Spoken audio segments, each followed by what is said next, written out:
Des deux côtés, il y a la pression dans les coins. C'est normal. C'est maintenant l'entame de la 5e et dernière reprise entre Cyril Benzakem de Châtillon, il est en blanc, et Elijah Bokeli du LSK Boxing, il est en noir et blanc.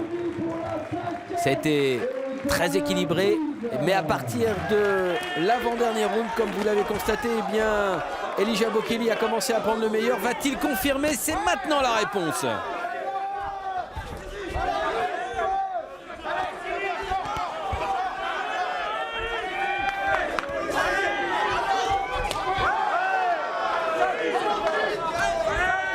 Et on retourne dans le même scénario avec des attaques lourdes d'Elijah Bokeli qui tient le centre, qui cadre. Il faudrait que Cyril Benzakem puisse repousser ses attaques, reprendre aussi lui le contrôle du combat, mais que ça a l'air compliqué. Il est un peu submergé, ne parvient plus à construire son combat. Voilà, il est au centre là, c'est maintenant qu'il faut essayer de s'imposer. Vas-y, remonte toi.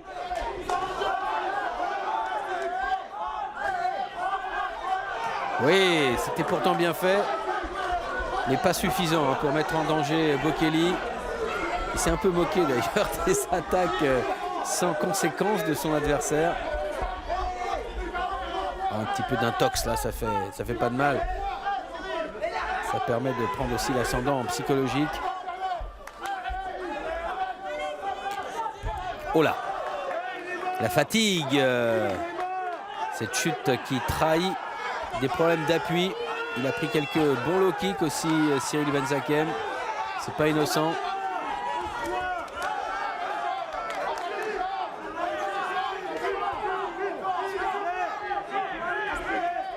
La feinte avec la droite, le gauche, le middle kick, le high kick qui s'enchaîne pour Bokeli. Les répliques, Benzakem, c'est pourtant bien ça. Mais c'est un peu tard et pas suffisant.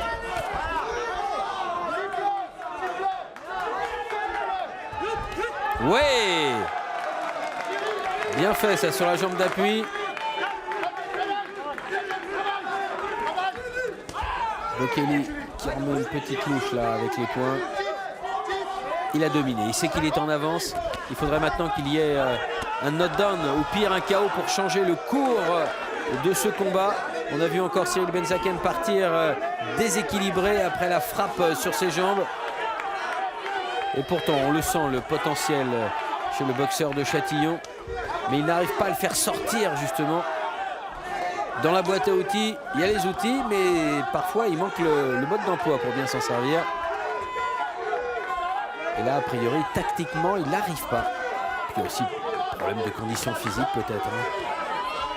C'est que Bokeli met une grosse pression. Alors, il faut pouvoir tenir. Le cas, il se défend bien là, Cyril Benzakem. Et c'est la fin. Et on est content quand c'est fini. On les comprend. Et voilà, et toujours les plus beaux gestes, c'est à la fin quand les deux hommes s'étreignent, se félicitent. Car c'est certain, ce high kick était magnifique. Il est certain, il faut toujours bien prendre en considération le fait que sans l'adversaire, on ne peut pas s'exprimer, on ne peut pas performer, on ne peut pas se sublimer. Et bien là, Elijah Bokeli peut remercier Cyril Benzakem pour cette belle victoire. On enchaîne avec le deuxième combat de cette soirée. Combat chez les moins de 84 kilos. On monte d'une catégorie entre Anis Arouf. Anis Arouf, il est là avec son short noir à ceinture jaune. Et il est face à Christophe Gauthiero. Christophe Gauthiero en short blanc. Christophe qui boxe pour Errani. Anis Arouf pour Shadow MT 93. 84. Il y a de la puissance. Il va falloir que Christophe trouve des solutions pour casser la distance entre lui et son adversaire, car Anis Arouf est plus grand, très longiligne.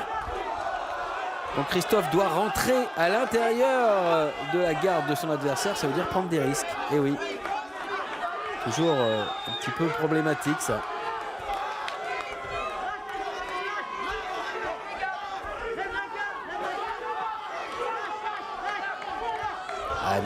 Et ouais, là, le problème de distance, le crochet du gauche, là oui, il était bien.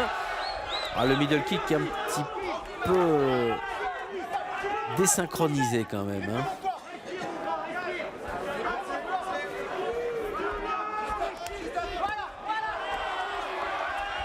Ah, c'est un match plein de fougue, plein de feu. Nous sommes chez les classes B. Donc forcément, il y a moins d'expérience. Très beau front kick pour Anis Arrouf. L'association High Five qui a proposé une très belle affiche. Alors pas forcément avec des grands combats vedettes, mais avec de l'explosion, de l'intérêt. C'est important. On peut féliciter Francisco Diaz et Yacine Beraba pour cette première. L'organisation dans une grande école de commerce, l'ESSEC en l'occurrence, puisque nous sommes sous le dôme de l'ESSEC.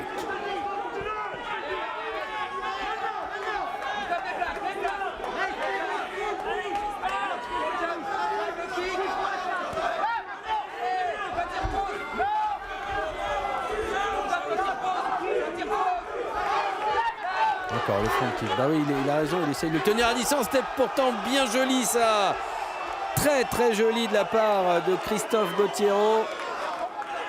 Ouais. Ce coup de pied circulaire retourné. Il a des qualités, c'est certain. Oh, le genou, attention. Heureusement qu'il a glissé, là, il est passé juste devant.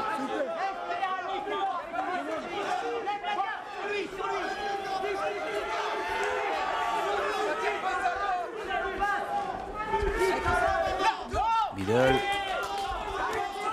High kick. Qui frôle. Hein. Oh là là, oui, le contre. Alors qu'il démarrait justement pour lui aussi contrer le kick. Christophe Gautiero.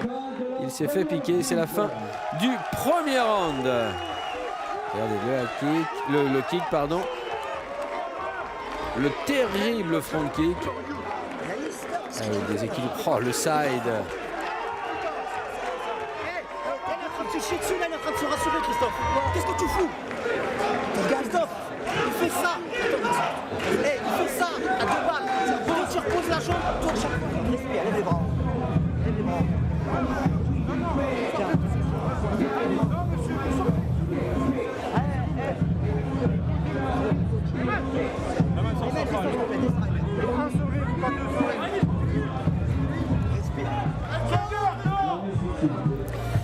Allez, les soigneurs dehors et nous partons pour la dernière reprise. Nous sommes dans le 5e round de ce combat du moins de 84 classe B entre Anis Arrouf qui attaque très durement là avec le coup de genou et Christophe Gautiero qui a été au sol mais qui fait signe que tout va bien.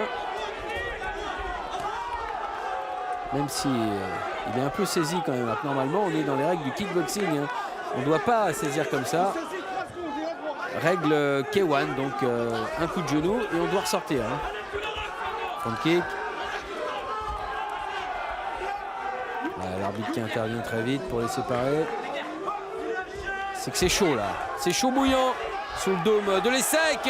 Et ouais, il faut monter les points, Christophe, car Anis Arrouf a bien vu qu'il y avait une fenêtre ouverte au niveau de la garde. Et ouais, c'est joli, il le fait bien. Hein.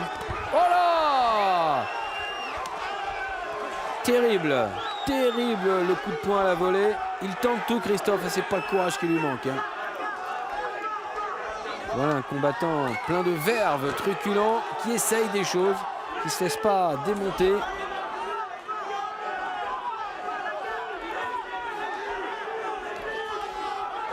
Quelle différence hein, entre les anatomies des deux boxeurs. Le style, tout est complètement en opposition. Et ce qui rend ce combat très sympa à regarder au niveau visuel.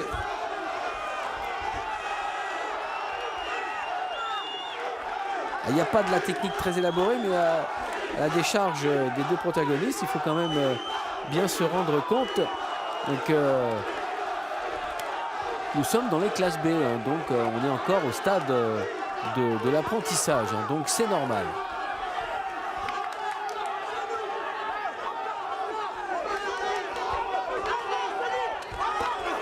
Ah voilà, Comme quoi, quand il y a de la résilience, de la volonté, de la pugnacité, ben on y arrive. Et c'est Christophe maintenant, Gautiero, qui arrive à faire compter par l'arbitre Anis Arouf, qui pourtant dominait le combat. Et bien voilà, comme quoi tout peut arriver, surtout quand on a le mental. Alors est-ce que ça va faire vraiment basculer les cartons des juges, car on est bien parti pour aller jusqu'au bout, à moins qu'il y ait un nouveau coup de théâtre.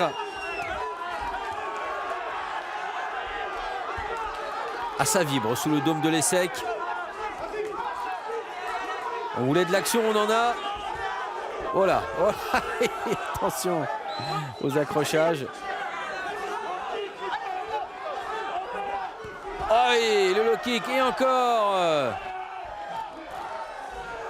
On se bat jusqu'au bout, le crochet du gauche qui touche Anis Arouf. Et là, c'est maintenant Christophe qui est touché à son tour, à toi, à moi. Quelle est dure, quelle est terrible cette fin de match. On n'en peut plus, on a tout donné. Regardez, le protège-dents, il est sorti là dans la bouche d'Anis Arouf. Et ça y est, c'est fini. Trop content que ce soit terminé. Ah ouais, regardez les ralentis. Là, le gauche. Le terrible gauche. Oh, ce coup à la volée. Mais ça a quand même fonctionné, puisqu'il a réussi à mettre le knockdown, à faire compter l'arbitre. Le verdict.